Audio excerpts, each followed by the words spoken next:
It's not your mama's meatloaf. It's way better. And it's real easy to make. Let's jump into this. 1 small onion, finely diced. Next, we're adding 1 red pepper and 1 green bell pepper, finely diced. Next, we're gonna hit it with some Southwest heat. We're hitting it with 1 poblano. It may seem like a lot of peppers, but it's gonna be great. In a hot skillet, we're gonna add those vegetables, and we're gonna cook them until they're soft. We're gonna hit it with some AP seasoning from Killer Hog's Barbecue. Give it a good stir. We're doing a double batch today, so we're using 3 pounds of ground beef and 1 box of stovetop stuffing. Trust me, it's gonna make the best meatloaf you ever made. 1 cup of heavy whipping cream and 2 eggs. From here, you're gonna add that vegetable mixture. Then, we're gonna incorporate everything. The cool ground beef will help cool down those vegetables even further. Once you have that nice tacky mixture, it's time to transfer this into baking pan.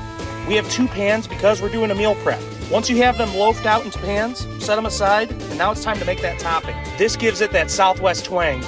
We're adding a 1/4 cup of mustard. Next, we're gonna add about 1 cup of Chipotle Heinz ketchup. Next, add a 1/4 cup of brown sugar and start whisking it. The most important ingredient to make this the best, we're gonna add some Worcestershire sauce. For a single batch, you use 5 dashes, but it's a double batch, so we're using 10 dashes.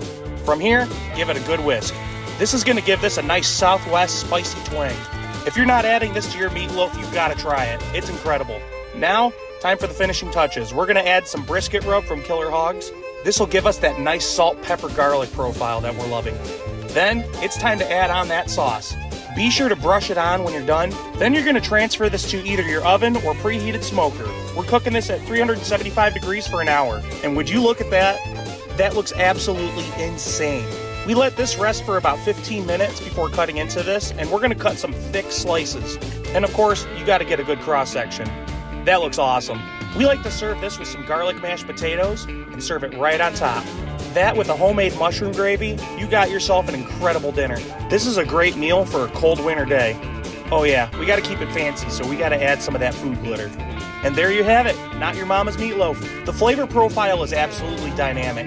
Paired with a nice garlic mashed potato, you have an incredible home-cooked meal.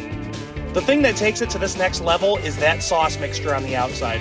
It's a nice savory meal with a sweet and spicy crust. And of course, that Killer Hogs takes it to a whole new level.